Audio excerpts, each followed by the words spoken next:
Ons lees vanoggend 1 Johannes 4 saam vir die wat wil oopmaak in julle eie Bybels.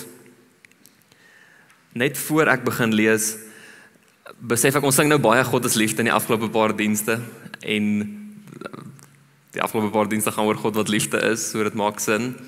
Maar hoe meer ons dit sing, of tenminste hoe meer ek dit die afgelope ruk gesing het en dit gaan lees het en net so 'n bietjie stilgestaan het by die woorde, hoe meer besef ek hoe omvangryk die liedjie is en hoe die liedjie eintlik alles rondom God se liefde en wat dit beteken mooi kom saamvat.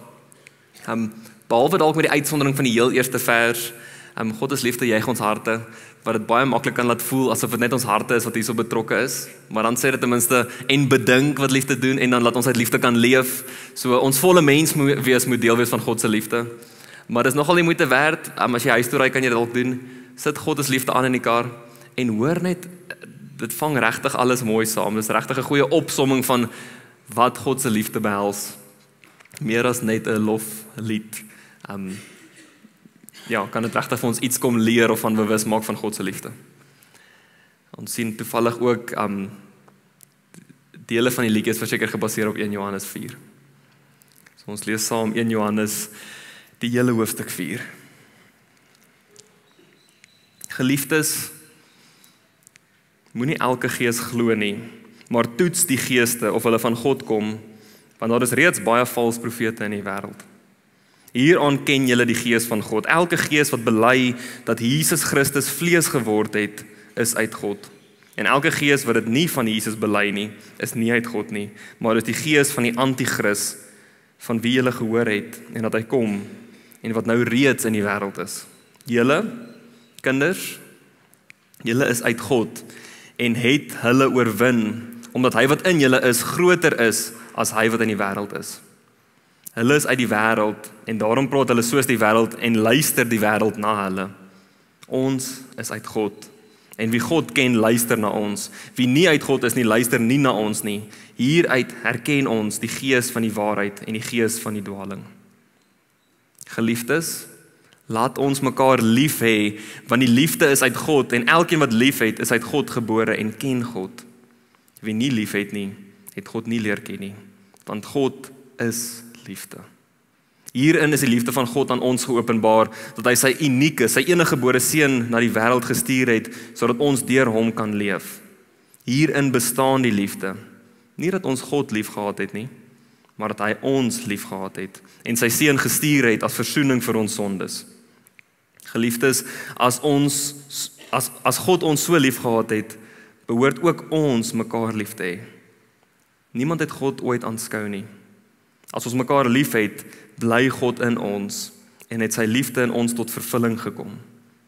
Hieraan weet ons, dat ons in hom bly en hy in ons. Hy het aan ons sy gees laat deel kry. En ons het dit aanskou en ons getuig daarvan, dat die Vader die Seun as verlosser vir die wêreld gestuur het. Wie ook al bely dat Jesus die Seun van God is, God bly in hom en hy in God. Ons ken en vertrou die liefde wat God vir ons het. God is liefde. En wie in die liefde bly, bly in God en God bly in hom. Hierin het die liefde onder ons tot vervulling gekom. Ons sal op die oordeelsdag vrymoedigheid hê, omdat ons in hierdie wêreld ook soos Jesus is. In die liefde is daar geen vrees nie, inteendeel, volmaakte liefde dryf die vrees na buite, want vrees het te doen met straf, en wie vrees het nie volmaak geword in die liefde nie. Ons het lief, omdat hy ons eers lief gehad het. As iemand sê, ek het God lief, en sy broer haat, is hy 'n leienaar. Want wie sy broer haat, wat hy sien, en nie lief het nie, kan nie God lief hê wat hy nie sien nie. En dit is die gebod wat ons van hom ontvang het. Wie God lief het, moet ook sy broer lief hê. Ons lees tot daarso.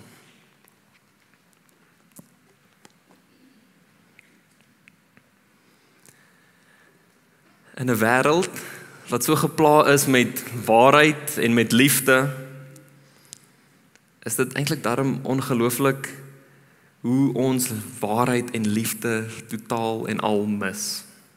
Nou daar is seker 'n klomp redes hiervoor. Redes vir hoekom ons nie die waarheid werklik raak sien nie.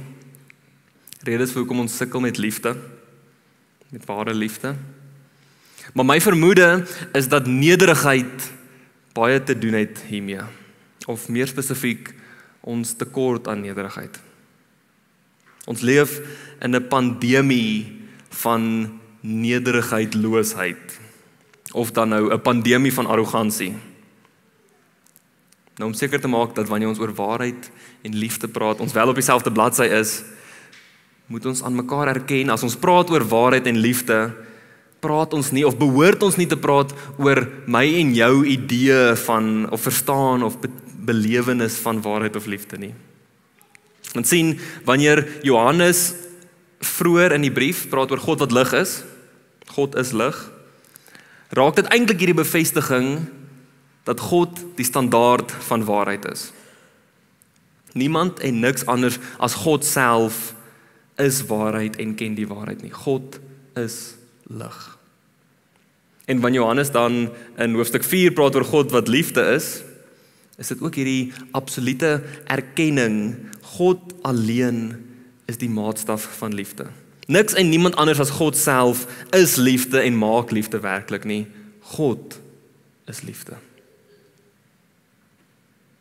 En dit bring ons dan by hierdie ongelooflike, onmoontlike kwessie van nederigheid. Want in ons arrogansie, in ons nederigheidloosheid, is ons konstant besig om liefde en waarheid te verskraal tot iets wat vir my, vir die eie ek waar of lief voel. Waarheid raak dan vir ons hierdie ding wat ons moet verdedig. En dan ontstaan daar 'n klomp bekleierye tussen gelowiges, tussen verskillende godsdienste, tussen wetenskaplikes en gelowiges en teoloë. Almal beklei omdat hulle hierdie arrogante wanpersepsie het, omdat ons hierdie arrogante wanpersepsie het, dat my idee van waarheid die volle idee van waarheid is. Dat ek op een of ander manier die waarheid, die volheid van waarheid omvou en verstaan. Niemand van ons het alleen toegang tot die waarheid nie. God alleen is waarheid. Dieselfde geld vir liefde. In ons eie ekkigheid verskraal ons liefde tot een of ander warm gevoel, tot een of ander emosie, of tot een of ander sentimentele gedrag, tot een of ander voordelige verhouding. Ons verskraal liefde tot intimiteit en sentimentaliteit. Ons verskraal liefde tot omgee en aanvaarding. Ons maak van liefde dikwels hierdie uiteindelik iets pervers, waar liefde eintlik maar die antwoord word op die vraag, wat kan ek daaruit kry? Dit maak sin, ons het 'n klomp voorbeelde daarin. Dink maar byvoorbeeld, my man is so lief vir my, hy maak elke oggend vir my koffie. Nou moet ek in dieselfde asem sê, daar's niks fout met daai sin nie. Daar's ook niks fout daarmee as jou man vir jou elke oggend koffie maak nie. Maar sien julle iets van die transaksionele element wat in hierdie stelling uitkom? As en dan, amper omdat my man vir my koffie maak, is hy lief vir my, of een of ander transaksionele ding wat hier gebeur. En dit maak sin, want dit is wat menslike liefde is. Soveel as wat ons dit sou wil ontken of dink ons is verhewe bo dit, is dit uiteindelik maar hoe menslike liefde of menslike loyaliteit gedefinieer word. A give and take. Dit is nie God se liefde nie. As Johannes en ander sê God is liefde, is dit ook nie wat hierso ter sprake is nie. God se liefde is anders, want eenvoudig God is in wese anders as mense. God is anders as die wêreld, God is heilig, God is lig, God is liefde. So kom daag Johannes ons, dan net soveel soos die eerste gemeentes, met hierdie brief eintlik uit, om vir 'n oomblik dalk terug te staan, of ten minste stil te staan, mate van introspeksie of refleksie te doen, en werklik na te dink oor waar ons voel, of wil hê, of dink ons brood gebotter is. Maak ons staat op ons eie idees en ons eie kundigheid, ons eie behoeftes van waarheid en liefde, of vertrou ons op God, vertrou ons werklik volledig op God, om te kom definieer en vir ons te kom sê, dit is wat liefde is, dit is wat waarheid is, dit is wat geregtigheid is, leef volgens dit. So Johannes kom daag ons uit, dat ons werklik moet erns maak met, is ons besig om God se liefde te volg, of lieg ons vir onsself, en ons eintlik net agter ons eie liefde en waarheid aan. Nou uit die aard van die saak, as jy enige een van die vorige 3 hoofstukke se eredienste bygewoon het, het Johannes hierdie fyn manier om bemoedig, of althans uitdaging en bemoediging half saam te sandwich. Want hy kom bemoedig ons dan ook, dat ten spyte van ons gebreke, ten spyte van ons sonde, ten spyte van ons tekortkominge, ten spyte van al ons mislukte pogings, kan ons nog steeds vrede vind in ons verhouding met God, en God se liefde vir ons en ons liefde vir God. So Johannes kom gee vir hulle, vir die gemeente toe en vir ons vanoggend 'n stuk bemoediging of 'n stuk versekering dat ten spyte van die feit dat ons eintlik maar vasgevang is in hierdie menslike liefde, menslike waarheid, ons idees van, okay nee, dis nou oulik, dis nou goed. Ten spyte van dit, het ons die versekering dat die Gees in ons bly, dat die Gees ons kom toerus met God se liefde, en dat ons op een of ander klein sukkelende pogingkies tog die vermoë het om ten minste deel te neem aan God se liefde.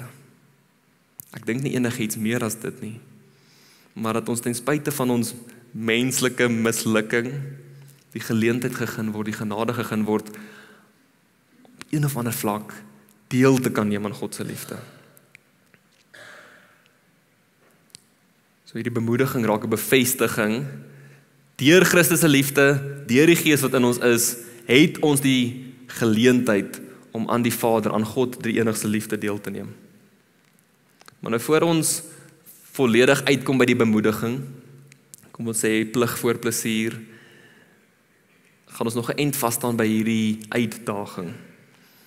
En vir vanoggend gaan ons 2 momente hê, die gespreksmoment waarna ons nou al gewoond is, en dan 'n bietjie van 'n stiller refleksie moment, om nou juis hierdie uitdaging bietjie uit te pak. En ek wil jou uitnooi, en ek weet dit is moeilik, ek is die eerste een wat skuldig is daaraan, om in hierdie tipe gesprekke een of ander oulike vroom antwoord te gee. En as jy dit moet doen, doen dit dan maar nou wel, maar raak ten minste net bewus van wat onder die oppervlakkige antwoorde werklik in jou gebeur, as van hierdie vrae jou tref. Ek dink hierdie vrae behoort ons eintlik diep te kom uitdaag. So vir die gespreksmoment, waarvoor ek julle nou geleentheid gaan gee, voor ons by die stil refleksie moment kom, is dit hierdie vraag: is jy nederig? En wat dink die res? So sommer die 2 of 3 van julle wat saam is, dink die ander ook jy is nederig? Waar is jy veral arrogant? Waar mis jy God se liefde in jou verhoudings? Waar mis jy God se waarheid in dit wat vir jou belangrik is? Dit wat vir ons belangrik is, sê baie oor wat ons dink waar is en onwaar is. So waar mis jy God se waarheid? En dan dalk die laaste een, wat verwag jy van 'n liefdevolle God? En die catch, dalk net vinnige ekstra inligting voor ek julle tyd gee. Die catch met die laaste vraag is, partykeer, en ons besef dit nie, kom ons by so 'n vlak van arrogansie, ek wat God speel, dat ons nie noodwendig meer baie van God verwag nie. So dalk kan jy tyd nodig hê vir daai laaste vraag. Maar dit verklik ook iets van ons nederigheid, loosheid. So ek gee jou so 2, kom ons sê 3 minute, om met die mense langs jou oor hierdie vrae te gesels. OK. Dit was nou 'n bietjie van 'n opwarming. Die volgende 2 vrae is moeiliker. Maar die volgende 2 vrae is net vir jou alleen. So jy gaan nie met iemand hoef te bespreek nie. Ten minste nie een van die mense om jou nie. Dit is 2 vrae en daarna gaan ek geleentheid gee vir stil gebed. So jy gaan wel die vrae of die antwoord op die vrae met God kan bespreek.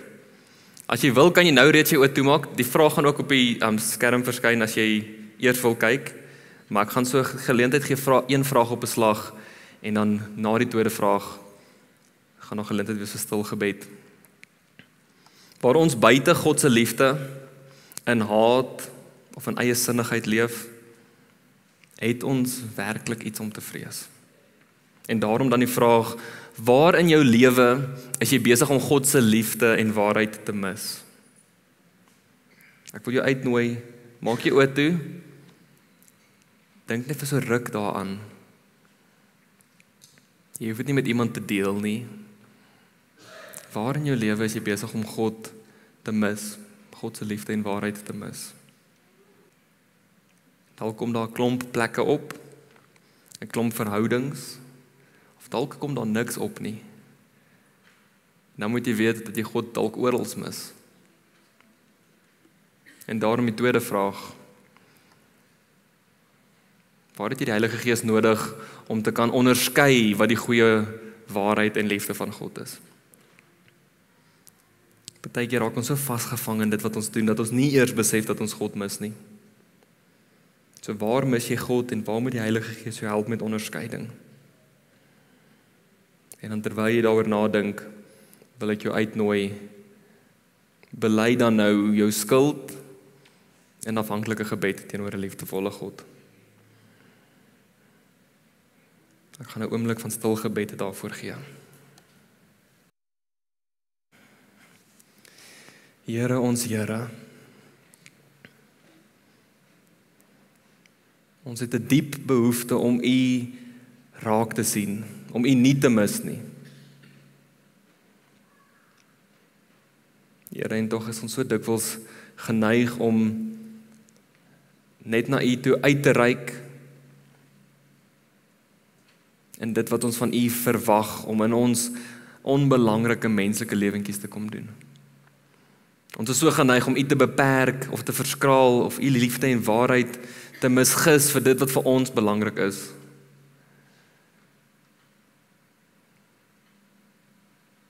En daarom wil ons nou oop en bloot by U kom stil staan en sê, ons is sondig, Here. Ons is skuldig en ons mis U dikwels, orals.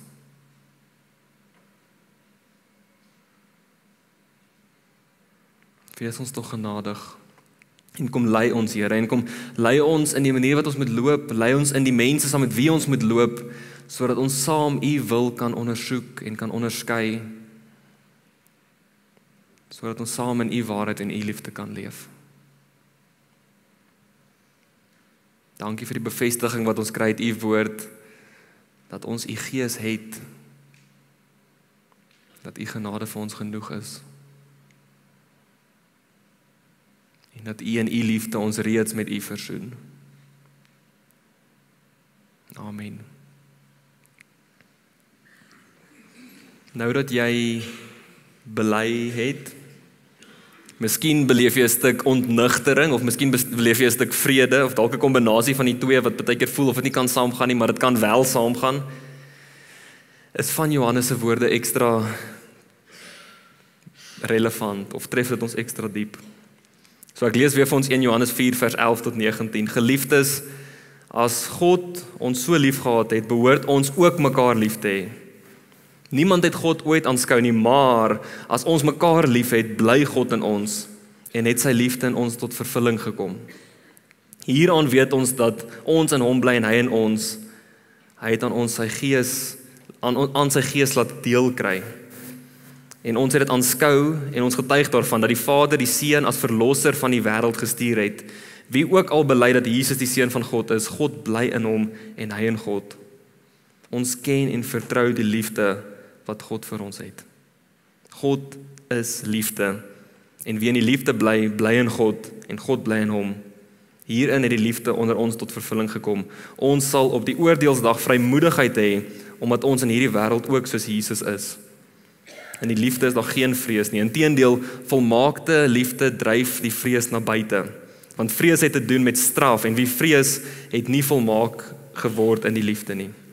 Ons het lief omdat hy ons eerste lief gehad het. En dit is vir ons ook net so waar as wat dit vir Johannes se gemeente was. In Christus wat vlees geword het, wat as mens geleef en gelei en gekruisig is God se liefde volledig aan ons bekend gemaak. In God se genade ontmoet hy mense waar hulle is. In God se liefde voorsien hy aan dit wat die mensdom die diepste nodig gehad het, aan hulle noodsaaklikste behoefte. En wat is dit? Om in 'n versoende verhouding met God te kan leef. Deur die Vader se genadige liefde stuur God sy steun. Deur Jesus se selfopofferende liefde kom leef en sterf hy sodat ons kan leef. En deur die Gees se teenwoordige liefde kom rus God ons toe in liefde sodat ons vanuit hierdie liefde kan leef. As ons praat oor God is liefde, dan is dit die liefde van God. Dat God ons ontmoet waar ons is en dat God ons aan ons diepste, nodigste behoeftes kom voorsien. Kom ons hê mekaar dan in dankbaarheid en nederigheid opreg ook so lief. Kom ons ontmoet mekaar ook in ons swakheid, in ons menslikheid, in ons stikkendheid. Kom ons voorsien ook aan mekaar se diepste, nodigste behoeftes. En wat is dit? Om 'n egte verhouding met God te kan leef.